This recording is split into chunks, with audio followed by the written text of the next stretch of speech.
పూర్తి వివరాలు చూసే ముందు మా ఛానల్ ని సబ్స్క్రైబ్ చేయడం మర్చిపోకండి. శ్రీ గురుభ్యో నమః. శ్రీ మహాసరస్వత్యై నమః. ఓం నమః శివాయ. నారాయణ శాస్త్రి ఆస్ట్రాలజీ ఛానల్ వీక్షిస్తున్నటువంటి ప్రేక్షక మహాశీలకు స్వాగతం, సుస్వాగతం.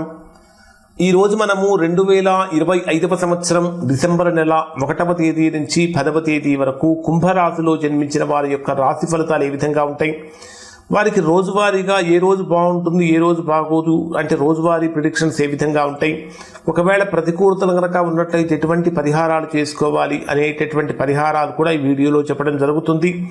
అయితే ప్రేక్షక మహాశీలకు చిన్న విజ్ఞప్తి ఏమిటంటే, ఇప్పటిదాకా మా ఛానల్ చూస్తూ సబ్స్క్రైబ్ చేసుకుని వారు లేదా మొదటిసారిగా చూస్తున్న వారు ఒకసారి వెంటనే సబ్స్క్రైబ్ చేసుకోండి. సబ్స్క్రైబ్ చేసిన వెంటనే మీకు బెల్ సింబల్ కనిపిస్తుంది, బెల్ సింబల్ కూడా యాక్టివేట్ చేసుకోండి. తద్వారా అన్ని వీడియోలు వెంటనే వచ్చి చేరుతాయి.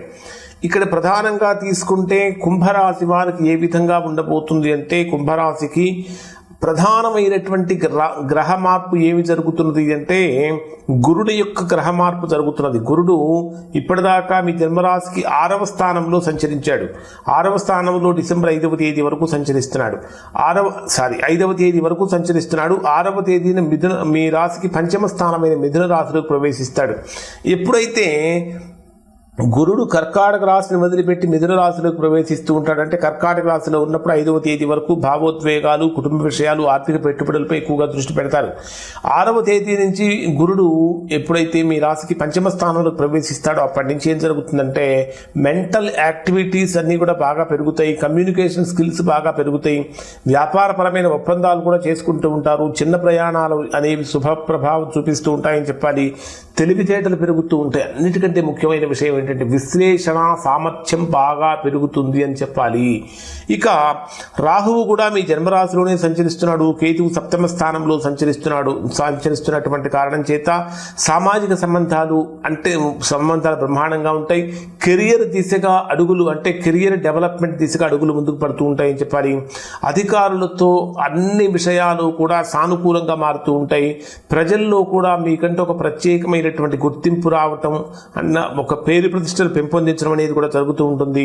ఇక రవి శుక్ర గ్రహాలు, రవి శుక్రుడు ఈ రెండు కుజుడు కూడా ఈ రాశికి 10వ స్థానంలో సంచరించేటటువంటి ఈ గ్రహాల యొక్క ప్రభావం కారణం చేత లోతైనటువంటి ఆలోచనలు చేస్తారు. రహస్యమైనటువంటి అంటే ఇప్పటిదాకా మీరు అంతర్గతంగా దాగి ఉన్నటువంటి ప్రతిభ అంతా కూడా వెలుగులోకి వస్తూ ఉంటుందని చెప్పాలి. శారీరక శక్తి కూడా బ్రహ్మాండంగా బలపడుతుంది. అలానే చేసేటటువంటి ప్రతి పని మీద ఏకాగ్రత చూపిస్తారు. కాన్సన్ట్రేషన్ లెవెల్స్ బాగా పెరుగుతూ ఉంటాయి. అన్నింటికంటే ప్రధానమైన విషయం ఏమిటంటే, మానసికమైనటువంటి స్థిరత్వం కూడా పెరుగుతుంది. అలానే బుధుడు కూడా 7వ తేదీ రాత్రికి మీ జన్మరాశికి 10వ స్థానంలోకి వస్తాడు. 10వ స్థానంలోకి వచ్చినప్పుడు ఏం జరుగుతుందంటే, పరస్పర సంబంధ బాంధవ్యాలు బ్రహ్మాండంగా మెరుగుపడుతూ ఉంటాయి అని చెప్పాలి. వాక్పటిమను కూడా పెంచుతూ ఉంటుంది. బుధుడు అంటే బుద్ధికారకుడైన బుధుడు 10వ స్థానంలోకి వచ్చినప్పుడు ప్రతి విషయాన్ని కూడా లోతుగా అధ్యయనం చేసేటటువంటి శక్తి పెరుగుతూ ఉంటుంది. కొన్ని శుభవార్తలు వినే అవకాశం కూడా ఈ రాశి వారికి కనిపిస్తూ ఉంది.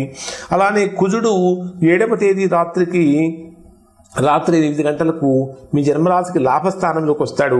ఎప్పుడైతే కుజుడు లాభస్థానంలోకి వస్తాడో ఆత్మవిశ్వాసం పెరుగుతుంది, శక్తి సామర్థ్యాలు కూడా పెరుగుతూ ఉంటాయి. అన్నిటికంటే ముఖ్యంగా అధికమైనటువంటి విజయాసక్తి, అధికమైనటువంటి విజయాల పరంపర కొనసాగుతూ ఉంటుంది. అధికమైనటువంటి విజయాల పరంపర చాలా అంటే బ్రహ్మాండమైనటువంటి విజయాలు మీరు నమోదు చేస్తూ ఉంటారు. శని మీనరాశిలో సంచరించి అంటే 2వ స్థానంలో సంచరించేటటువంటి కాలం అంతా కూడా ఆధ్యాత్మికపరమైన అనుకూలత పెరుగుతూ ఉంటుంది. బాధ్యతలు ఏవైనా కనుక ఉంటే వాటిని ఆవేశంతో కాకుండా సహనంతో డీల్ చేయాలి. అప్పుడు మాత్రమే మంచి ఫలితాలు పొందుతూ ఉంటారు. ఇక ఈ రాశిలో జన్మించినటువంటి వారికి రోజువారీ ఫలితాలను కనుక మనం పరిశీలించినట్లయితే, డిసెంబర్ 1వ తేదీ ఉదయం నుంచి 1వ తేదీ రాత్రి 11:15 వరకు ఉండేటటువంటి సమయం అంతా కూడా ఆర్థిక వ్యవహారాల మీద చక్కగా దృష్టి పెరుగుతూ ఉంటుంది. కుటుంబంలో చర్చలు పెరుగుతూ ఉంటాయి. డబ్బు ప్రవాహం వస్తూ ఉంటుంది. ముఖ్యంగా చెప్పాలంటే మంచి అవకాశాలు కూడా కనిపిస్తూ ఉంటాయి. మాట్లాడేటటువంటి మాటలు తొందరపాటుతనంతో కాకుండా కొంచెం జాగ్రత్తగా కనుక మాట్లాడినట్టయితే మంచి ఫలితాలు పొందుతాయి. కానీ ఆరోగ్యపరంగా కొంచెం చిన్న ప్రతికూలతలు అనేవి కనిపిస్తున్నాయి కాబట్టి కొంచెం జాగ్రత్తలు పాటించండి. 1వ తేదీ రాత్రి నుంచి 3వ తేదీ రాత్రి వరకు ఉండేటటువంటి సమయంలో ధైర్యం పెరుగుతుంది, సాహసం పెరుగుతుంది. సాహసంతో కూడినటువంటి నిర్ణయాలు తీసుకుంటారు. కమ్యూనికేషన్ పెరుగుతుంటుంది. ప్రయాణాలు అనేటటువంటివి కొత్త ఉత్సాహాన్ని కలిగిస్తూ ఉంటాయి. కొత్త నిర్ణయాలు తీసుకోవడానికి ఇది చాలా మంచి సమయం అని చెప్పాలి. అలానే సాహసపూరితమైనటువంటి ప్రయత్నాలు కూడా చేస్తూ ఉంటారు. అదృష్టం చాలా అనుకూలంగా ఉంటుంది అని చెప్పాలి. ఇక 3వ తేదీ రాత్రి నుంచి 5వ తేదీ రాత్రి వరకు ఉండేటటువంటి సమయంలో సంపూర్ణమైనటువంటి మానసిక ప్రశాంతతను కుంభరాశి వారు పొందుతారు. కోపం కొంచెం తగ్గించుకోవాలి. ఇంతకు ముందు కంటే కోపం కొద్దిగా తగ్గుతూ ఉంటుంది. కుటుంబ పరంగా కానీ స్థిరాస్తులు వాహనాల విషయాల్లో కానీ కొంచెం జాగ్రత్తలు పాటించాలి. పని ఒత్తిడి యొక్క తీవ్రత బాగా పెరుగుతూ ఉంటుంది. నిర్ణయాలలో శాంతి చాలా అవసరమని చెప్పాలి. 5వ తేదీ రాత్రి నుంచి 7వ తేదీ రాత్రి వరకు ఉండేటటువంటి సమయాన్ని కనుక మనం పరిశీలిస్తే ఇది మంచి ఫలితాలను ఇచ్చేటటువంటి అద్భుతమైనటువంటి కాలం అని చెప్పాలి. శుభవార్తలు వినటానికి రెడీగా ఉండాలి. అంటే గొప్ప గొప్ప శుభవార్తలు వినే అవకాశం కూడా ఇక్కడ మీకు కనిపిస్తూ ఉంటుంది. అన్నిటికంటే ముఖ్యంగా మీ యొక్క తెలివితేటలు, నిర్వహణ సామర్థ్యము, శక్తి సామర్థ్యాలు బ్రహ్మాండంగా పెరుగుతూ ఉంటాయి. ప్రేమ విషయాలలో, ప్రేమ వ్యవహారాల్లో ఆనందం పెరుగుతూ ఉంటుంది. ఆనంద తాండవం అనేటటువంటిది రాశి వారికి కనిపిస్తూ ఉంటుంది. విద్యార్థులకు ఇది చాలా ఉత్తమమైనటువంటి సమయం అని చెప్పాలి. ఇక డిసెంబర్ 7వ తేదీ రాత్రి నుంచి 9వ తేదీ రాత్రి వరకు ఉండేటటువంటి సమయాన్ని పరిశీలిస్తే చేసేటటువంటి పనిలో వేగం పెరుగుతుంది. శత్రువులు కూడా మిమ్మల్ని చూసి వెనక్కు తగ్గే అవకాశం కనిపిస్తుంది ఉంటుంది.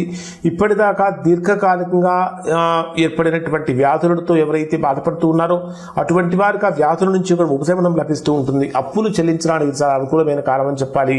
ఇక 9వ తేదీ రాత్రి నుంచి 10వ తేదీ రాత్రి వరకు భాగస్వామ్య వ్యాపారాలు అనుకూలంగా మారుతూ ఉంటాయి. వ్యాపార ఒప్పందాలకు ఇది అనుకూలమైన సమయం అని చెప్పాలి. దూర ప్రయాణాలు అనుకూలంగా మారుతూ ఉంటాయి.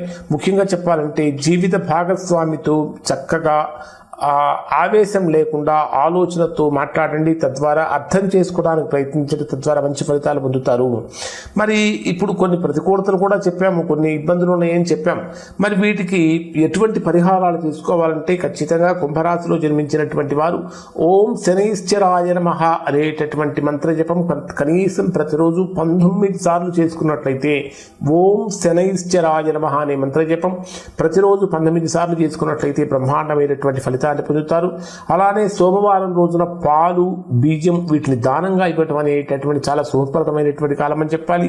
ముఖ్యంగా చెప్పాలంటే చీమలకు కానీ ఉడతలకు కానీ వీటికి ఏదైనా ఆహారం వేయటం అనేటటువంటిది, అంటే పప్పులు కానీ పంచదార మొదలైనటువంటి ఆహారం వేయటం చాలా మంచిది.